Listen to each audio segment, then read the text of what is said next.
بسم اللہ الرحمن الرحیم۔ روحیل وائس کے معزز دوستو، السلام علیکم۔ عزیز دوستو، اگر ہماری ویڈیوز آپ کے ذوق کی ترجمانی کرتی ہیں تو ہمارے چینل کو سبسکرائب کر دیں اور ہماری ویڈیوز کو اپنے دوستوں کے ساتھ ضرور شیئر کریں۔ آواز اور تصویر کی دنیا کے معزز دوستو، کیا خوب کہا ہے کسی نے کہ فطور ہوتا ہے ہر عمر میں جدا جدا، کھلونے، عشق، پیسہ اور پھر خدا خدا۔ آئیے بڑھتے ہیں آج کی اس خوبصورت ویڈیو کی جانب۔ ابن سبات بغداد کا نامی گرامی چور تھا۔ کوئی شریف آدمی اس کا نام سن کر انتہائی نفرت کا اظہار کیا بغیر نہ رہتا۔ وہ اپنے پیشے میں ایسا ماہر تھا کہ 20 چوریاں کرنے کے باوجود قانون کی گرفت میں نہ آتا۔ لیکن آخر کب تک؟ ایک دن حکام نے اسے گرفتار کر ہی لیا۔ قانون وقت کے مطابق اس کا ایک ہاتھ کاٹ ڈالا اور پھر اس کو ایک ناقابل اسلام مجرم قرار دے کر ساری زندگی کے لیے قید خانے میں بھیج دیا گیا۔ اہل بغداد اب اس کا ذکر ہتھ کٹے شیطان یا ایک ہاتھ کے شیطان کے نام سے کرتے تھے۔ 10 برس کی طویل زندگی قید خانے میں بسر کر کے ایک دن ابن سبات کسی طرح بھاگ نکلا اور قید خانے سے باہر آتے ہی اپنے قدیم پیشہ کو نئے سرے سے شروع کرنے کا ارادہ کر لیا۔ ایک ہاتھ کے نقصان اور قید و بند کی طویل زندگی نے اس کے مزاج اور کردار پر ذرا برابر اثر نہیں ڈالا تھا۔ آزادی کی فضا میں سانس لیتے ہی چوری کی خواہش نے اسے بے تاب کر دیا۔ رات کا اندھیرا پھیلتے ہی وہ اپنی مہم پر چل کھڑا ہوا۔ ادھر ادھر پھرتے رات 3 پہر گزر گئی، لیکن اس کو کسی مکان میں داخل ہونے کا موقع نہ مل سکا۔ آخر ایک وسیع حویلی نظر آئی جس کے چاروں طرف دور دور تک سناٹا تھا۔ اس حویلی کے وسط میں ایک بہت بڑا پھاٹک تھا۔ ابن سبات پھاٹک کے پاس پہنچ کر رک گیا اور سوچنے لگا کہ اندر جانے کے لیے کون سا راستہ اختیار کیا جائے۔ اسی سوچ بچار میں اس کا ہاتھ پھاٹک پر جا پڑا۔ وہ یہ دیکھ کر حیران رہ گیا کہ دروازہ اندر سے بند نہیں تھا۔ اس نے آہستگی سے دروازہ پیچھے کی طرف دھکیلا اور اندر داخل ہو گیا۔ یہ ایک وسیع احاطہ تھا جس کے چاروں طرف کمرے بنے ہوئے تھے اور وسط میں ایک بہت بڑا کمرہ تھا۔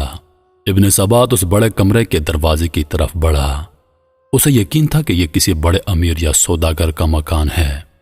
جو ہی اس نے دروازے کو ہاتھ لگایا، وہ پھاٹک کی طرح کھل گیا۔ کمرے میں داخل ہو کر اس نے ادھر ادھر نظر دوڑائی تو اس کو قیمتی ساز و سامان سے بالکل خالی پایا۔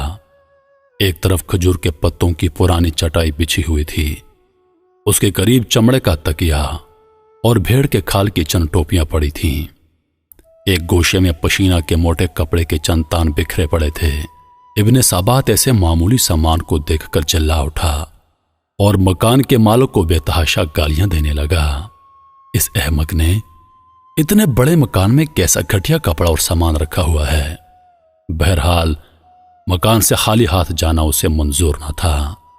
اس نے پشینہ کے تھانوں کی ایک گٹھڑی بنائی اور اس کو باندھنے کی کوشش کرنے لگا، لیکن 1000 بار کوشش کرنے کے باوجود ایک ہاتھ سے گرا نہ لگا سکا۔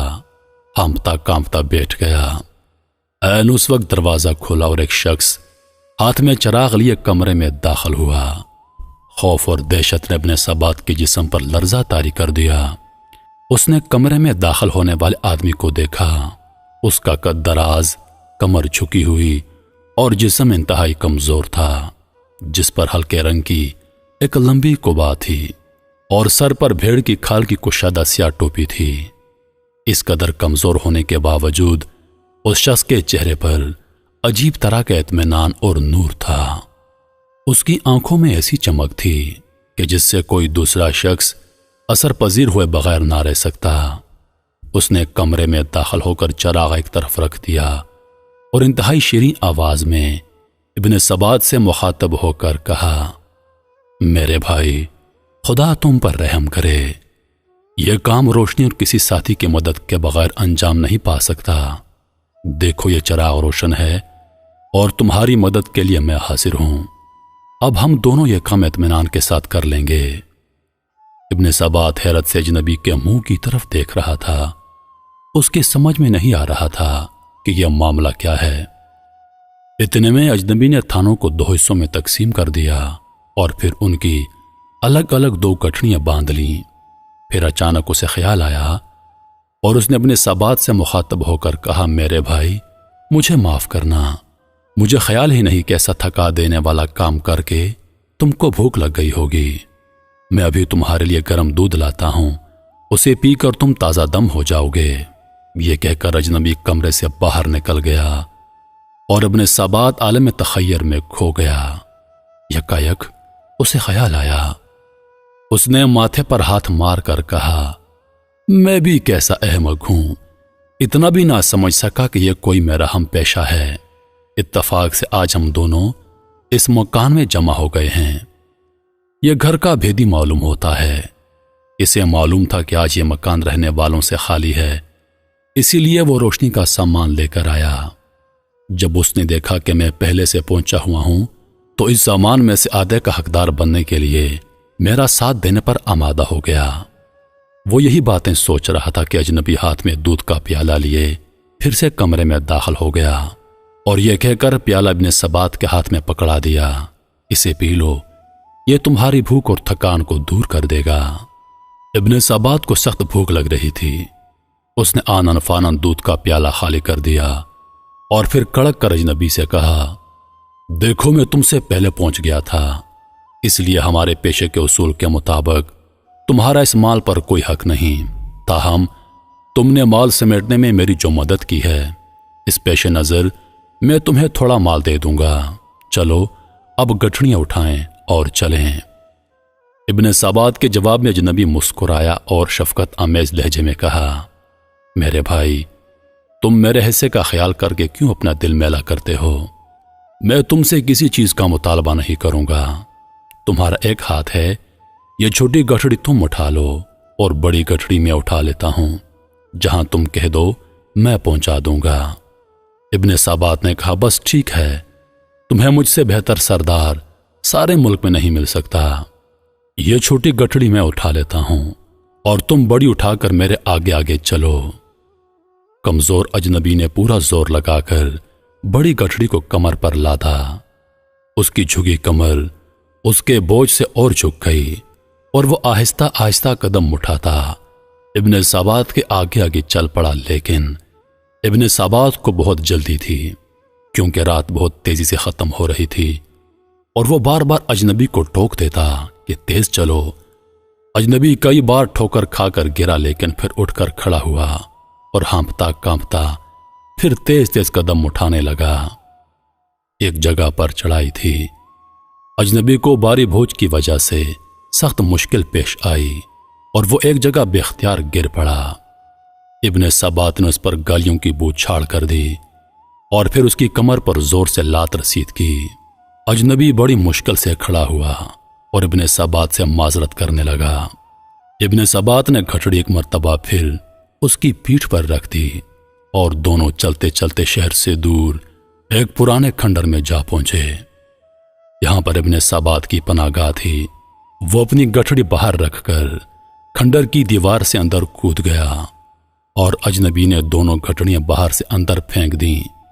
اس وقت چاند کی روشنی میں ابن سبات نے اطمینان سے اجنبی کے چہرے پر نظر ڈالی جو اس کے سامنے کھڑا ہانپ رہا تھا۔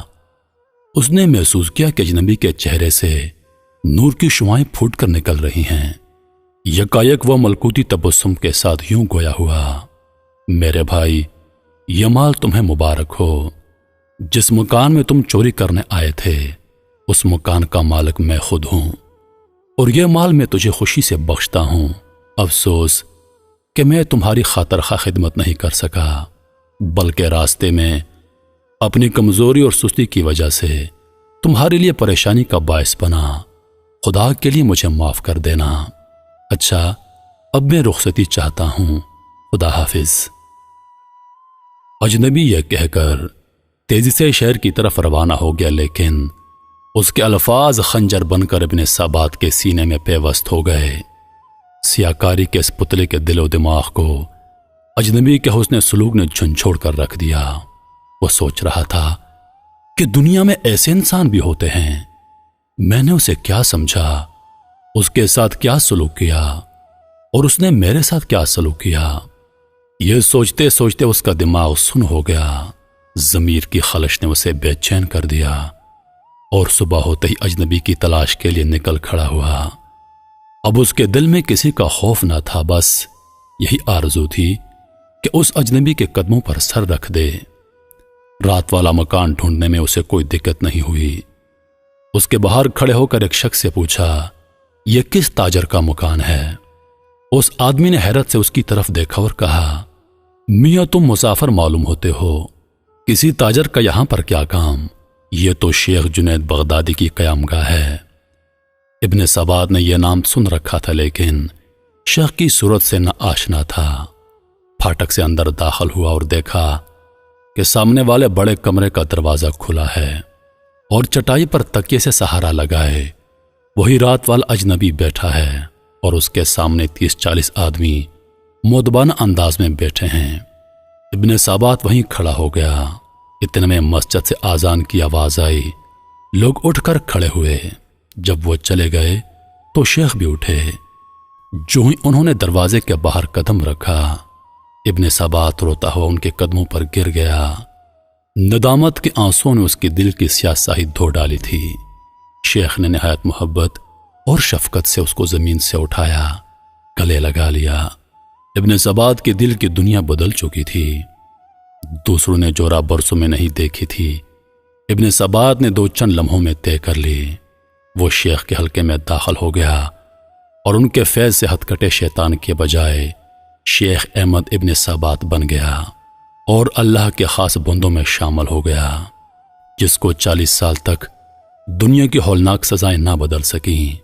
اس کو ایک مرد خدا کے حسن سلوک اور قربانی نے چند گھڑیوں میں خاصان خدا کی صف میں شامل کر دیا، اور آج دنیا ان کو شیخ احمد بن سبات رحمت اللہ علیہ کے نام سے جانتی ہے۔ عزیز دوستو، اندازہ کیجئے اچھے اخلاق اپنے اندر کس قدر طاقت رکھتے ہیں۔ جسے تلوار کی طاقت مسخر نہ کر سکے، اچھے اخلاق اسے مسخر کر ڈالتے ہیں۔ چنانچہ اس واقعے سے ہمیں سبق ملا کہ ہر حال میں اپنے اخلاق اچھے رکھیں، بے شک اسی میں ہماری بھلائی ہے۔ دعا ہے کہ اللہ تعالی ہم سب کو عمل کرنے کی توفیق عطا فرمائے، آمین یا رب العالمین۔ روحیل خان کو دیجیے اجازت۔ سانسوں نے وفا کی تو اگلی بار ایک اور ویڈیو لے کر آپ کی خدمت میں حاضر ہوں گا۔ تب تک کے لیے خدا حافظ۔ اللہ پاک آپ سب کا حافظ و نگہبان۔ ہنستے رہیے اور ہمیشہ مسکراتے رہیے۔